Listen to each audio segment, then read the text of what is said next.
परब्रह्म मूर्ती सन 1878 ला समाधी लीलेचे निमित्त करून पृथ्वी तलावरून गुप्त झाली।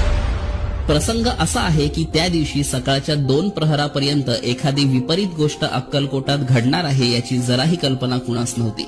मागील 15 दिवसात काहीतरी विचित्र लक्षणे मात्र स्वामी दाखवत होते हे खरे। 12 दिवस त्यांनी अन्नही ग्रहण केले नव्हते। इकडे आधीपासून वडाखाली काय चालले होते ते पहा। दुपारी 1 वाजण्याच्या सुमारास श्री स्वामी गुरूंनी आपल्या सर्व जनावरांस समोर आणण्याचे फरमावले। हे ऐकताच सेवेकरी अस्वस्थ झाले। लागलीच त्या प्राण्यांना श्रींसमोर आणण्यात आले। त्या दिवशी नैवेद्य त्यांना देण्याची स्वामी आज्ञा झाली। इतकेच काय, आपली वस्त्रही श्रींनी त्या इमानी मुक्या प्राण्यांच्या अंगावर घालण्यास सांगितले। त्या प्राण्यांनाही प्रसंगाचे गांभीर्य लक्षात आले होते। त्यांच्या डोळ्यातून अश्रुधारा वाहत होत्या। ब्रह्मांड नियंता स्वेच्छेने लीला दर्शवित होता।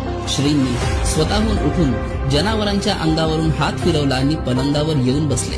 त्या हालचालीत नित्याचा आवेश नव्हता, इतकेच। एरवी समर्थ दर्शनाने आनंदाने सळसळणारा वटवृक्षही मौन धारण करून होता। महाराज स्वस्तिकासनात स्थानापन्न झाले। ते तसेच किंचित मागे टेकले नि त्यांनी लगेच नेत्र मिटले।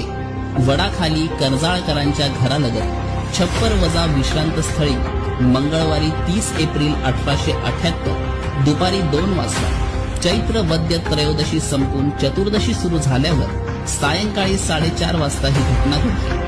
पुढे तेथे भंडारखान्यातील दत्त मंदिरात असलेली एक शिवपिंड वडाखालच्या समाधी प्रसंगस्थळी स्थापन झाली। हेच स्थळ आज अक्कलकोटात वटवृक्ष देवस्थान नामे